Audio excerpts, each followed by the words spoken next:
J'ai toujours été extrêmement intéressé par le paganisme. Que ce soit les différentes mythologies, les traditions ou les histoires associées à toutes ces divinités diverses et variées. C'est un sujet qui me passionne depuis toujours. Tout particulièrement la religion celte et ses différentes coutumes. C'est donc tout naturellement qu'après avoir commencé à travailler, j'ai mis de l'argent de côté et me suis offert des vacances à Cork, en Irlande, dès que j'ai eu quelques jours de congé. Durant mon séjour là-bas, j'ai passé beaucoup de temps à visiter, principalement l'ancienne prison et la cathédrale. J'y ai également rencontré une jeune femme de mon âge avec qui j'ai bien sympathisé. Je suis même resté en contact avec elle à mon retour en France. Aujourd'hui, elle est devenue pour moi une sorte de correspondante étrangère. Mais la chose qui nous a le plus rapprochés, c'est notre attrait pour la religion celte. Très fière de ses racines et très proche des anciens de sa famille, elle en savait souvent bien plus que moi. Pauvre petit passionné dont la plupart des connaissances avaient été dégotées sur internet ou dans des livres d'occasion. C'est grâce à elle que j'ai découvert le rituel du lointain. Il faut savoir que la toute première fois qu'elle m'en a parlé, j'avais malheureusement perdu ma mère depuis peu.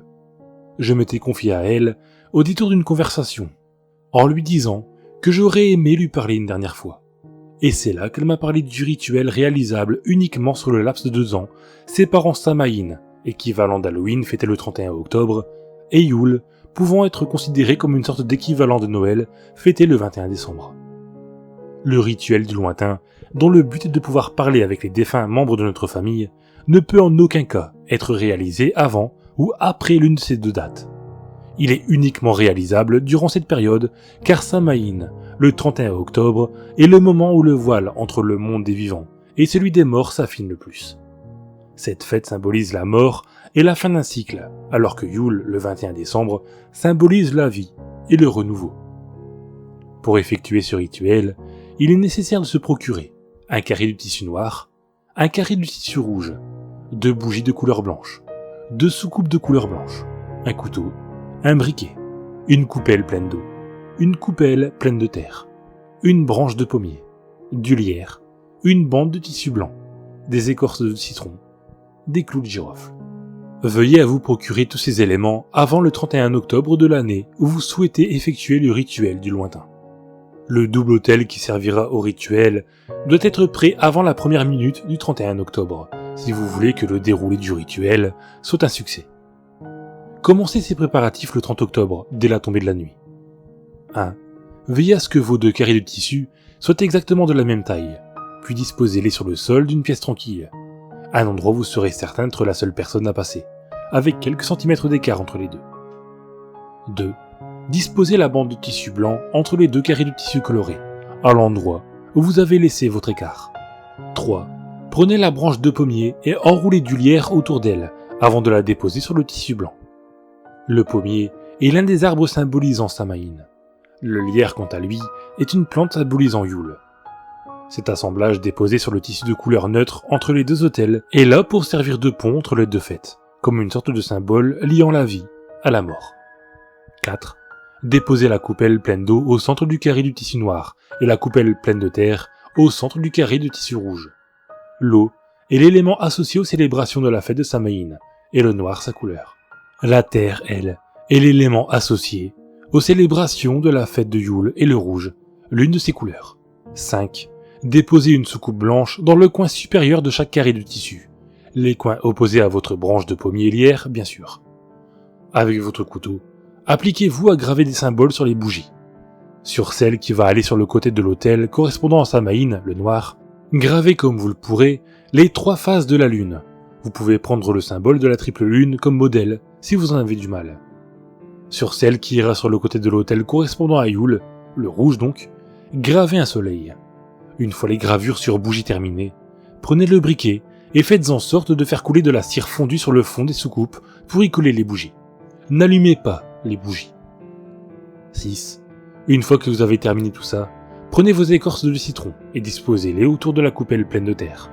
Faites la même chose avec les clous de girofle qui, eux, devront aller autour de la coupelle pleine d'eau. Les écorces de citron sont l'un des nombreux symboles de Yule, et les clous de girofle, l'un des nombreux symboles de Samhain. Mais j'imagine que maintenant, vous devez vous en douter. Félicitations, votre double autel est prêt en seulement 6 étapes. À partir de là, Vous avez plus ou moins fait le plus gros du travail. Votre double hôtel étant prêt pour le 31 octobre, vous avez jusqu'au 21 décembre pour l'utiliser en effectuant le rituel du lointain. Je le répète encore, mais n'effectuez pas le rituel avant le 31 octobre ou après le 21 décembre. C'est vraiment très important. Si vous ne respectez pas cette règle, vous risquez de coincer votre esprit dans le néant, au lieu d'accéder au lointain pour parler aux défunts comme prévu. Vous n'êtes pas obligé de débuter le rituel dès que l'hôtel est prêt. Vous pouvez prendre un moment pour réfléchir et vous lancer une fois que vous serez entièrement prêt à le faire.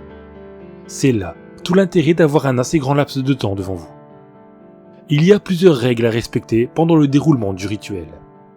Le jour où vous allez le faire, veillez à le commencer au crépuscule et à le terminer à l'aube. Surtout, ne le faites pas si vous n'avez rien ni personne pour aider votre esprit à quitter le lointain avant l'aube. C'est la règle la plus importante du rituel. Lorsqu'il commencera, votre corps sera dans un état catatonique. C'est ce qu'on appelle la transe.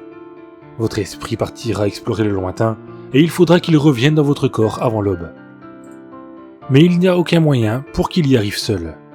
Il faudra impérativement prévoir la sonnerie d'un réveil ou une alarme suffisamment forte pour vous faire sortir de votre transe au moment où elle sonnera, ou bien un complice qui aura comme consigne d'attendre à l'extérieur de la pièce où vous effectuez le rituel et d'entrer pour vous réveiller avant l'aube, brisant ainsi le rituel et donc votre état de transe. Ne négligez pas cette règle. Si vous ne la respectez pas et que votre esprit est toujours dans le lointain après l'aube, il y sera coincé de façon définitive et votre corps restera dans un état catatonique jusqu'à ce qu'il s'éteigne. N'acceptez rien de la part des défunts. Ne suivez pas le vieil homme malade au corps tordu. Ne parlez pas aux défunts de la façon dont ils sont morts.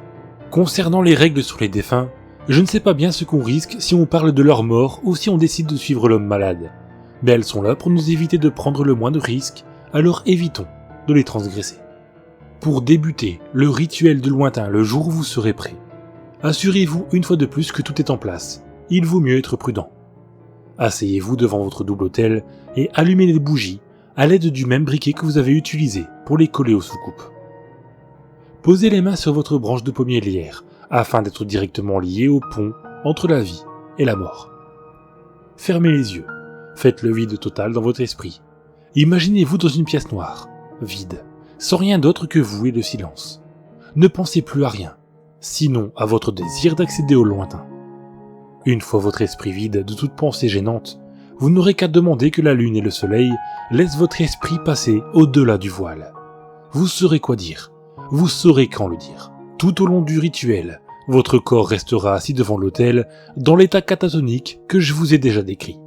Si tout va bien, vous vous retrouverez pendant un moment dans le lointain, auprès de vos proches disparus. Je l'ai fait l'année dernière. J'ai pu parler avec ma mère, mon grand-père, et tellement d'autres personnes de ma famille qui sont mortes. Il y en a certaines que je n'avais même pas connues.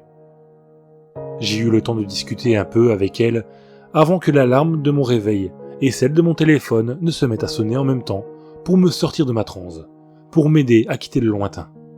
C'était une expérience unique que je vous recommande de tenter, à condition que vous respectiez toutes les règles, en particulier celles qui touchent à votre sécurité. Moi, je vais y retourner cette année encore, et j'espère que de notre côté, mon corps sera retrouvé rapidement.